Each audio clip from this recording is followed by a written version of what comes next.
Hello, welcome to another episode of In the Trenches with Gang Green. I'm your host, Bubbs. Today is Tuesday, November 5th. It is a trade deadline day today in the NFL, and the New York Jets have made a move. They have traded Mike Williams to the Pittsburgh Steelers. We will break down all angles of this trade today on the podcast. This is episode 419 of the In the Trenches with Gang Green podcast. I appreciate you all for joining me today. Make sure for those of you tuning in on YouTube to please like and subscribe. Lots to get into. It is NFL trade deadline day. Lots of news already around the league and some news here with the New York Jets. However, before we break down this trade, break down what this means for the Jets, Mike Williams, all that good stuff, and any other moves that may be coming here over the next 2 hours before the trade deadline officially hits. We got to tell you about our podcast partners, starting with our friends over at BetUS, America's favorite online sportsbook. You want to get in on any of the NFL betting action, any of the college football betting action, NBA and NHL seasons are in full swing. Click my link in the description of this video to get a 125% sign-up bonus on your first 3 deposits up to $2,000. Also, our friends over at SeatGeek. If you haven't used SeatGeek before and you're looking for tickets for a football game, for anything, not just football, not just sports, anything, plays, concerts, shows, you name it. If you want to buy a ticket for an event, SeatGeek has it. And if it's your first time using SeatGeek, use promo code BUBSONSPORTS for $20 off your first purchase and get yourself out to some awesome events. And of course, our friends over at Huga House. You want the hat I'm wearing right now or any of their awesome selection. They just released a couple new hats last week that are new arrivals that are going very fast. Any of their awesome hats, use promo code BUBS for 15% off any purchase and get yourself some awesome Huga House swag. So today is NFL trade deadline day. And there's already been a couple moves sprinkled in across the NFL. And the New York Jets today made a move as well, as Mike Williams has been traded to the Pittsburgh Steelers. The deal is the Jets get a 2025 fifth-round pick. The Steelers receive Mike Williams. So the Steelers, who look to make their wideout group, their wideout corp a little bit stronger, they add Mike Williams to a room that already includes George Pickens, give them a little bit more help for Russell Wilson as they currently sit 6-2 in the AFC North with a couple tough games on their schedule here the rest of the way. But from the New York Jets perspective here, before we break down, what this means for the Jets and the wide receiver room, this is kind of a trade that it's kind of interesting how you feel as a Jet fan, because I'm not surprised that the New York Jets traded him. I'm more so surprised at the timing of this trade, given that they waited as long as they did, right? Mike Williams comes in here in the offseason as an addition that a lot of Jets fans, myself included, were really, really excited about. And early in the year, the first couple weeks, week 1 barely played. Week 2 had the one really big grab on the second down in 19 late in the game on that game-winning drive against the Tennessee Titans, where he went up and had a really nice one-on-one ball from Aaron Rodgers. And in week 3, I thought he made a couple good plays against New England. And then you go into that Denver game, really nobody on the offense showed up. There was a couple plays, though, where Mike Williams, Rodgers was able to extend the play and find Mike Williams, kind of bail the offense out on a couple drives where nothing was working for them. And it looked like Mike Williams was starting to take off, was starting to get healthier and starting to get better, and the connection with Rodgers was starting to become stronger. And then all of a sudden, 2 weeks in a row, it kind of fractured and it kind of broke. You go into that Minnesota game, the last play of the game, or the final drive of the game, Aaron Rodgers looks for Mike Williams, throws at his ankles. Was a bad throw, but probably not exactly the right route that Rodgers wanted Mike Williams to run. Clearly not on the same page. I would blame that more so on Rodgers. Either way, though, that happens. And then you go into Buffalo game and you have the whole red line incident late in the game, looking to go down and score. Mike Williams isn't in the right spot. Rodgers throws a pick and basically exposes him in his post-game press conference, telling him that he did not run the right route, the whole red line thing, all of that stuff. And that's where you kind of thought a trade would happen. You started to hear rumblings. The next morning, they traded for Davante Adams. And you're thinking there as a Jet fan, and this is where I come into play, like in terms of the whole timing of this trade is I thought this would have been a trade that would have been done weeks ago, right after that Bills game, when the next morning they traded, that Tuesday morning, they traded for Davante Adams. You heard rumblings all week that Mike Williams and Rodgers weren't on the same page, and bringing in Davante was going to give him less reps because he was essentially the fourth receiver at that point behind Allen Lazard as the third, and of course, your 1 and 2 being Garrett and Davante. And instead, they waited here, and now they trade him when the team could actually sort of use him right now because Allen Lazard is on IR for another 3 weeks, won't come back until at earliest that Seattle game to open up December once you're done with Arizona, Indy, and then the bye week, and then he will return. So now you're looking at this receiving room as Davante Adams, Garrett Wilson, very top heavy, but then a whole lot of questions after that with Lazard being on IR for another 3 weeks, and now Mike Williams being sent to the AFC North and the Pittsburgh Steelers. So just opening thoughts here. I'm not surprised at this trade. Like if you would have told me after the Bills game and after the Vikings game that they would move on from Mike Williams, I would understand it. I would totally expect it. But when Lazard goes down on IR, and they get to 3-6 last week. So at least within the organization, they still think the season's alive. Although I think many Jets fans, including myself, are not fully bought back into this team. They still need to get back to 500, for me at least, to start to have trust and confidence that this team can actually go on a run. But with all that being said, it doesn't matter because they do move on, and they move on in a time where they probably could actually use him more so than if they would have moved on from him like a couple weeks ago. So just a very interesting timing of it all. But he's gone nonetheless. And the whole Mike Williams era was interesting. It's kind of just something that will kind of just be a blip on the radar. Another Jet free agent, another Joe Douglas free agent signing that ultimately never worked out. When you look at his 9 games played here, he had 12 receptions on 21 targets, 166 yards, 13.8 yards per reception. Didn't find the end zone in either of his 9 games. And at the end of the day, look, you knew after that Vikings game, things were starting to boil over with him and Rodgers. Not that they hated each other, but you know how Rodgers is. You know how Rodgers works. If you're not on the same page, if you're not running the right routes, Rodgers is not going to throw you the ball. You're not going to get on his good side. You know, he's going to stop looking your way. We all know that, right?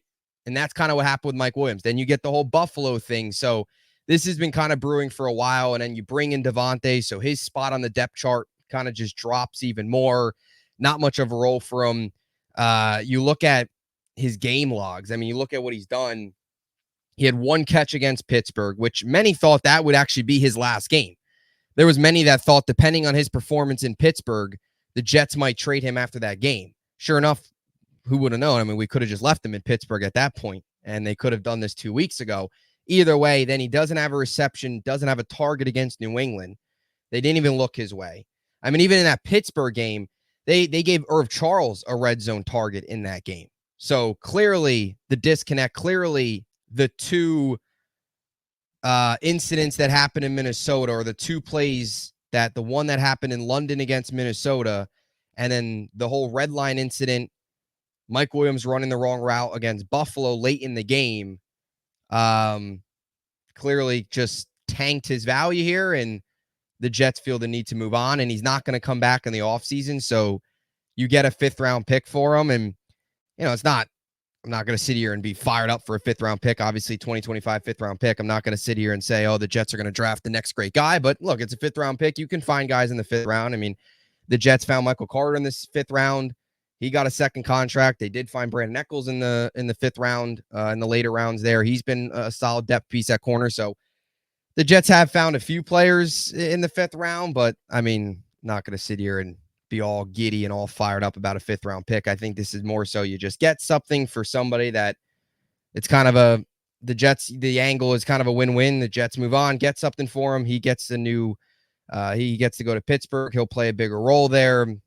New change of scenery, because him and Rodgers obviously didn't work out. But look, now you look at the whole, now you'll look at the whole wide receiver room as a whole right now, though, and it's very thin. And we talked about this in the offseason as this being a room that was very top heavy. Garrett Wilson, Devontae Adams. Even in the offseason, before we even began, we talked about it being a top heavy room because you went into the season with it being Garrett Wilson, Mike Williams, and Allen Lazard. And after that, you had Corley, you had Gibson, you had Ver Charles, you had, Brownlee, who was on the practice squad right now. Brandon Smith's on the practice squad right now. So you had all these guys, like depth guys that weren't great, didn't improve a whole lot. And now you look at it, it's kind of the same situation. With Lazard on IR, now you're trading Mike Williams, you're very thin depth-wise. You're one Garrett Wilson, Devontae Adams injury away from having Corley and Gibson really both out there at the same time in 11 personnel situations. And you look at it now, Garrett Wilson, Devontae at the top, then Gibson, then Malachi Corley, then Irv Charles, Lazard on IR, and then your practice squad guys are Jason Brownlee and Brandon Smith. So expect one of those guys potentially here maybe to be elevated, but that's what you're looking at. I would like to see more Malachi Corley here with Mike Williams gone. I know that might sound crazy considering what happened last week with him dropping the ball before he crossed the plane, but I would like to see more Malachi Corley. I would. I think you'd like to see him a little bit more as a receiver. He's tough. He's physical. We know what he can do from a yak perspective. He was the yak king in college. I think I don't think the Jets will give him much of an opportunity, but I think especially if this season spirals where they lose this week and it maybe lose against Indy, there's no reason to be playing these other guys. Play Corley. See what you got in the rookie. See what you got in a future piece like him. So I would like to see more Corley. I think it's mainly going to be Gibson, though. I think you're going to see a lot of course, Garrett, Devontae, and then Gibson kind of taking over that role, kind of taking over that slot spot as of right now, but potentially more Corley. And that's just the whole thing where I'm kind of surprised the whole timing of the trade, a little surprised. I'm not surprised he got traded. I'm just surprised at the timing of it. I thought this would have been something that was done 2 weeks ago as opposed to now where Lazard's on IR and he's got 3 weeks to go. Like he's only been on IR for a week. It's not like he's coming off of IR now and now you say, okay, move on from Mike Williams. We're getting Lazard back. So that's the whole situation, the whole timing thing. But he's gone. So Mike Williams is gone. Look back on his Jet tenure and 9 games, never found the end zone, never really got going. Like I said, you had the game against New England. He had the nice play against Tennessee. He had a couple nice plays against New England, was one of the only bright spots in that Denver game. And it seemed like he was starting to pick it up. Him and Rodgers were starting to build a connection. And then the Minnesota play happens. The Buffalo play was kind of the nail in the coffin. They trade for Devontae Adams less than 12 hours after that play. And that was it. Since that point, he's seen 4 targets and has had 2 catches in 3 games. So his time here is done. He heads to Pittsburgh. And as the time of this recording, it's 2:21 p.m. Eastern. So the NFL trade deadline, little under 2 hours to go here. I don't expect the Jets to make any real moves here before 4 p.m. Eastern. I think this was really the only move. I've said this multiple times in the podcast. To me, the Jets' 2 big moves were trading for Devontae Adams and then getting Reddick actually in the building and playing. Those were their 2 big kind of additions middle of the year here. And I think the only thing they could really do now is subtract by trading Mike Williams. However, Quentin Jefferson got released today by the Browns. That could be a name, not trade-wise, but that could be a name that the New York Jets pick up. As he was released, I wouldn't be against it, bringing him in. The Jets could use some help pass rush. He had a very good season last year, set a career high in sacks, despite missing the final, 6 games, I believe it was, due to the hip injury. So he's a guy I would love to potentially bring in here. We'll see if that happens. Just some other notes. The Commanders, who traded for Marshawn Lattimore, wanted DJ Reed. The Jets were not willing to trade him. Reed's been that good. They're getting a lot of calls. They're not willing to trade him. So it looks like DJ Reed will stand pat. Don't see them moving on from Conklin. I think this was probably the main move. And just some other news, just some other notes as guys that maybe the Jets target if they would go out and make another move here, which I don't see happening. But you talk about the defensive line. I don't think they go after any offensive linemen. I don't think they go after guard help. I don't see that happening. I don't think they're going to go after any safety help. I think Jalen Mills has done some good things. I think they're kind of stay pat there, get some guys healthy. And again, they're 3-6. You don't want to go you don't want to go out on a crazy buying spree, or not that these moves would take a whole lot, but two guys in the defensive line from a run stopping perspective, because the Jets, especially now with Lecky Fotu back on IR, he's looking like a lost season for him. Shelby Harris of the Browns could be a name, and John Jenkins of the Raiders could be a name as well. Two run stuffers that the Jets could certainly use if they want any chance of potentially making a run, because you look at the three running backs that the Jets are facing coming up. They're not easy. They've got James Conner and the Cardinals, who just rushed for 200 yards.